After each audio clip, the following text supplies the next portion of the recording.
Bonjour à tous, bienvenue dans ce nouvel épisode de notre podcast dédié à l'éveil et au chemin spirituel. Aujourd'hui, nous allons parler d'un sujet universel et profond, essentiel, qui est la liberté. Mais pas seulement celle à laquelle on pense spontanément, comme la liberté de mouvement ou d'expression. Non, nous allons parler de la liberté spirituelle. Êtes-vous vraiment libre? Et savez-vous ce qu'est la liberté ultime?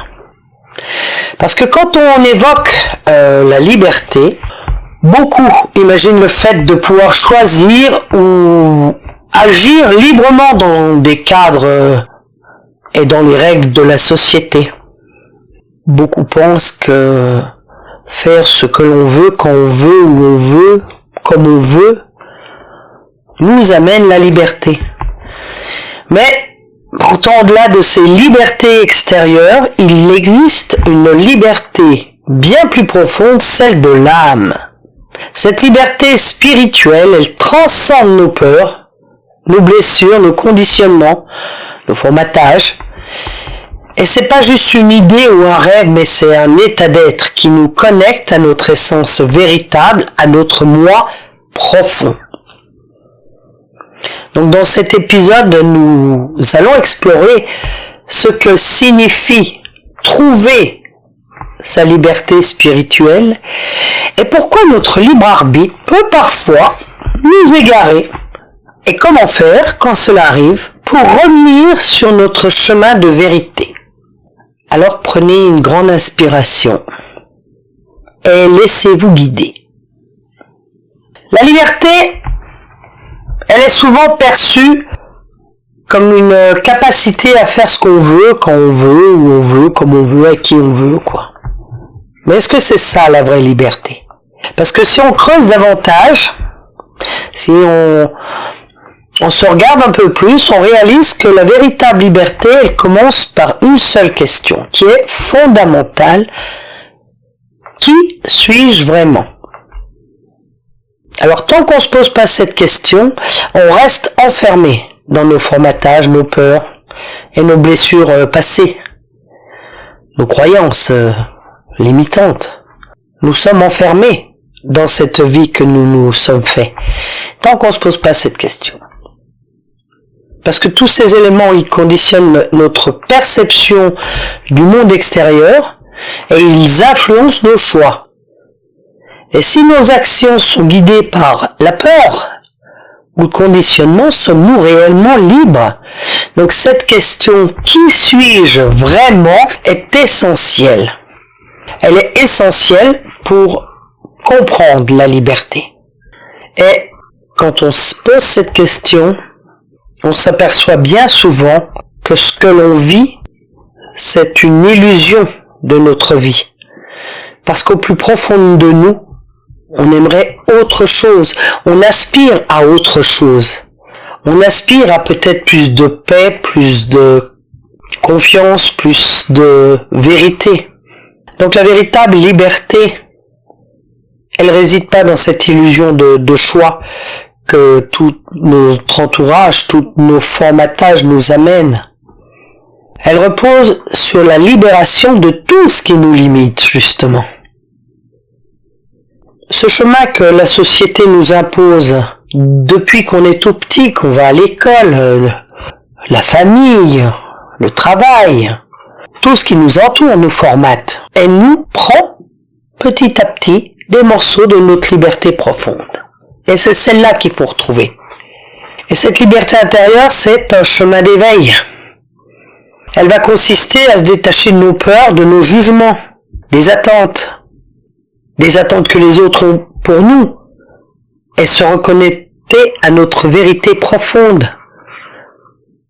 Et là, il va falloir prendre le chemin, et ça, c'est un chemin qui est long, difficile, et qui va nous emmener vers quelque chose de nettement plus grand.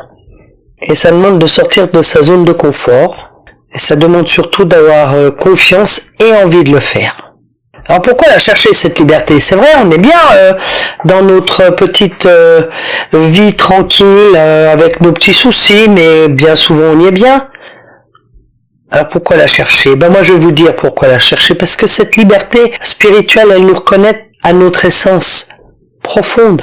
Elle nous permet de vivre en harmonie avec qui nous sommes vraiment. Elle ouvre la voie à un état de paix profonde. Elle nous unit à une force plus grande, une force qui est partout et qu'on appelle Dieu. Alors comment on commence pour prendre ce chemin de liberté? Il va falloir commencer par le travail sur vous. Il va falloir commencer par vous poser les bonnes questions. Qu'est-ce que vous souhaitez réellement dans votre vie? Il va falloir observer vos croyances et les remettre en question. Vos croyances limitantes, qui peuvent être, elles sont pas forcément que religieuses, elles peuvent être politiques, elles peuvent être amicales, elles peuvent être au travail. Et pratiquer après une introspection pour découvrir ce qui va vous empêcher d'être libre. Qu'est-ce qui vous retient? Et après, on cultive la conscience éveillée en étant dans le moment présent tout le temps. Parce que bien souvent, on n'atteint pas la liberté spirituelle parce qu'on est dans le passé. Et pour atteindre la liberté spirituelle, il faut être dans le moment présent, ici et maintenant. Sinon, ça ne fonctionne pas. Votre passé, c'est comme un boulet. Il vous retient. Donc, il faut arriver à se détacher de ce passé, en ne gardant de ce passé que le positif, et en se détachant de tout le négatif qui est le boulet qui vous retient. Alors, ça veut pas dire, on fait table rase, hop, on enlève tout, on jette tout à la poubelle, et on recommence. Sûrement pas. Sûrement pas. Faire son travail, ça veut pas dire ça, Faire son travail sur soi, c'est oser se regarder en face, voir ce qui va pas, s'en rendre compte, et dire, je vais changer là-dessus. Mais c'est pas en jetant tout à la poubelle que vous allez y arriver. Pas possible, ça. Vous allez jeter à la poubelle le négatif, simplement. Tout ce qui est positif, tout l'amour que vous avez pu avoir pour des parents, des amis, tout ça on garde, tout ce qui est beau, bien, qui nous amène de la joie, on le garde. On se débarrasse du reste. La liberté, elle est à ce prix-là. Et il faut savoir aussi que tous ces moments difficiles que vous avez eus, qui vous ont formaté, ont fait de vous ce que vous êtes maintenant. C'était des expériences, peut-être douloureuses, pas faciles, mais c'est pas grave. Ces expériences font de vous ce que vous êtes. Et à l'heure actuelle, dans ce moment présent, c'est ça qui est important. Donc arriver à se détacher de tout ce passé qui nous encombre pour aller de l'avant. Et on ne garde que l'amour. Donc, ce qu'il faut bien comprendre dans cette liberté spirituelle, c'est que quand on est né, le premier souffle qui est arrivé, qui est sorti de nous, c'était le souffle du libre arbitre. C'est un cadeau précieux, le libre arbitre. Ça nous permet de choisir nos pensées, nos actions, nos intentions.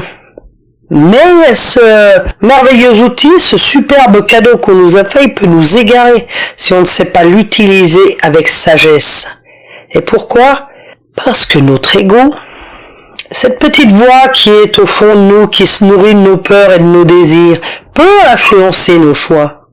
L'ego, il cherche la sécurité, le contrôle, la validation de l'extérieur, de ce qui vous entoure. Il aime rester dans sa zone de confort, quelle qu'elle soit. Elle nous pousse souvent à prendre des chemins de traverse, des décisions qui sont pas alignées avec notre vérité profonde. Vous savez, quand vous vous posez une question et que la réponse arrive instantanément et que tout de suite derrière il y a cette petite voix qui vous dit non, c'est pas comme ça. Pourquoi on prend cette voie-là? Parce que nos choix sont basés sur nos peurs. Nos choix, ils sont faits pour éviter l'inconfort, les critiques.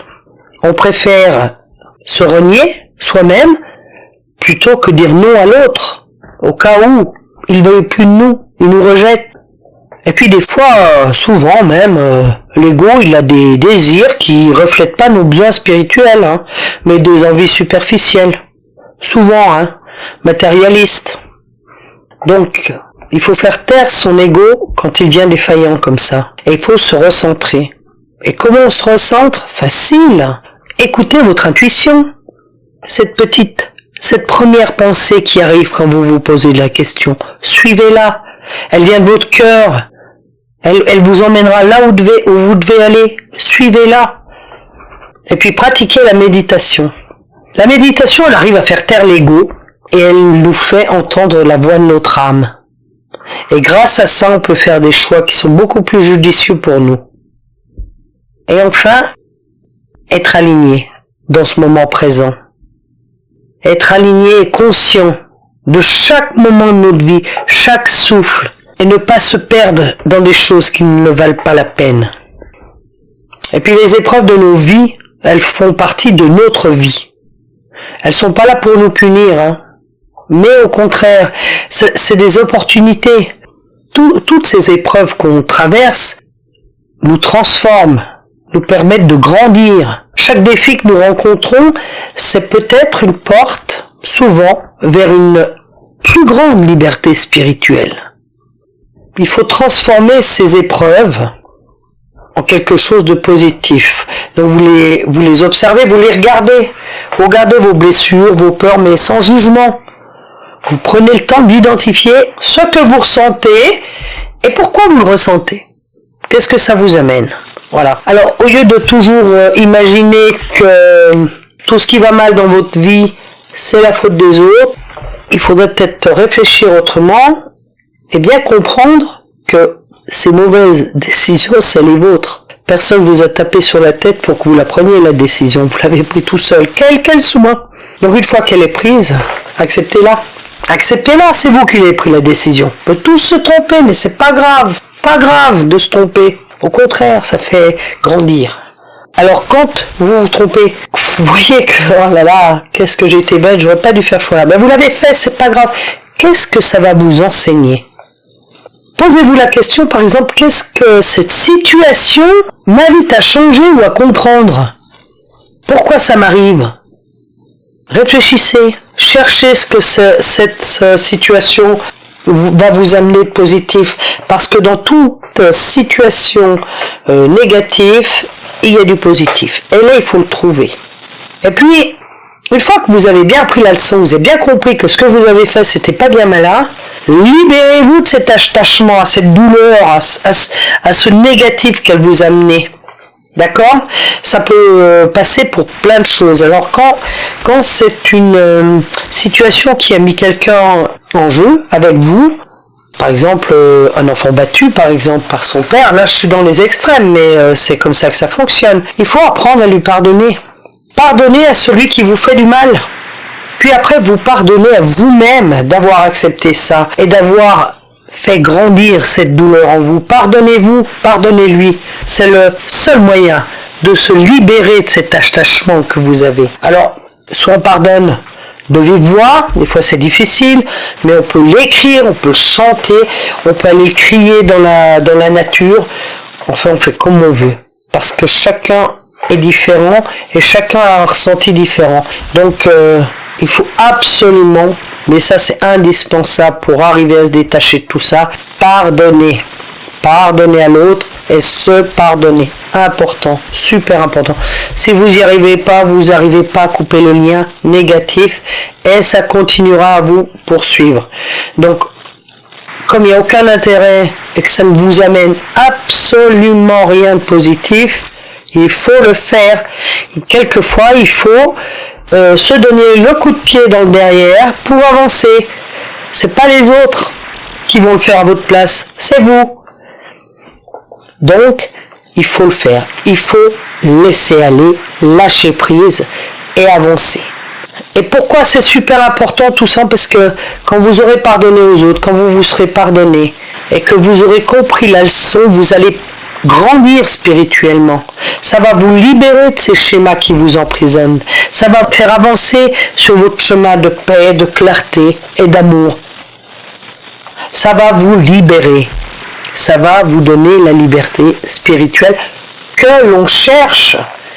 La liberté spirituelle, c'est la libération de nos peurs, de nos conditionnements et de nos blessures qui nous limitent, qui nous empêchent d'aller vers le plus grand.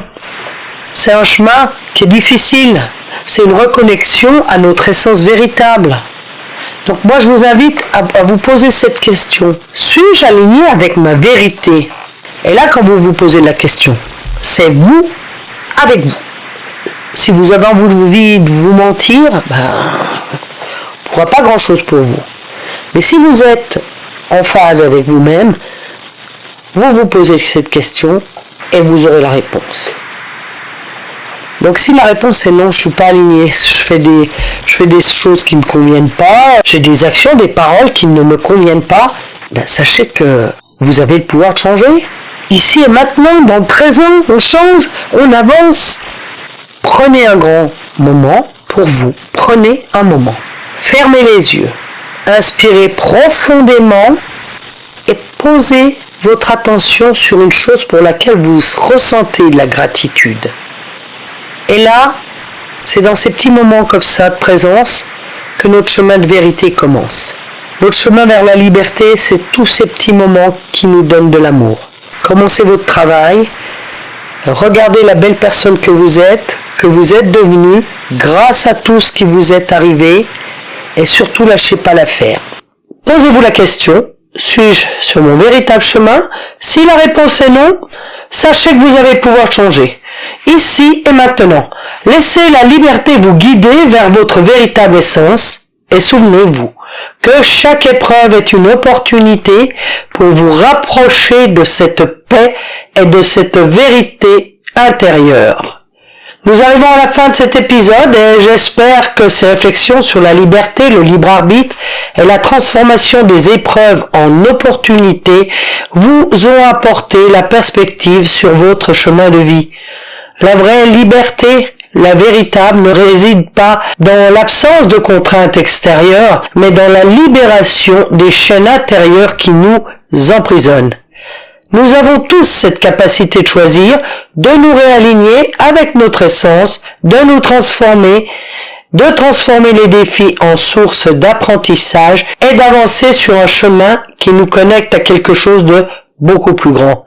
Je vous invite aujourd'hui à faire un pas vers cette liberté en écoutant votre intuition, en acceptant vos épreuves comme des opportunités de croissance et en vous libérant des conditionnements qui vous empêchent d'être pleinement vous-même. Souvenez-vous que chaque décision que vous prenez a un pouvoir immense, celui de transformer votre vie, de créer votre futur, mais aussi de contribuer à un monde plus libre et plus éveillé. Si cet épisode vous a inspiré, partagez-le avec vos proches. N'oubliez pas de laisser un commentaire pour qu'on puisse échanger ensemble. Je vous retrouve très vite pour un nouvel épisode. D'ici là, prenez soin de vous. Restez fidèle à votre vérité. Avancez sur votre chemin de liberté. Merci d'avoir écouté cet épisode. Si vous avez aimé, n'hésitez pas à le partager. Je vous retrouve pour un nouvel épisode très bientôt, sinon sur mon site Wake Up by Vero, et je vous dis à bientôt.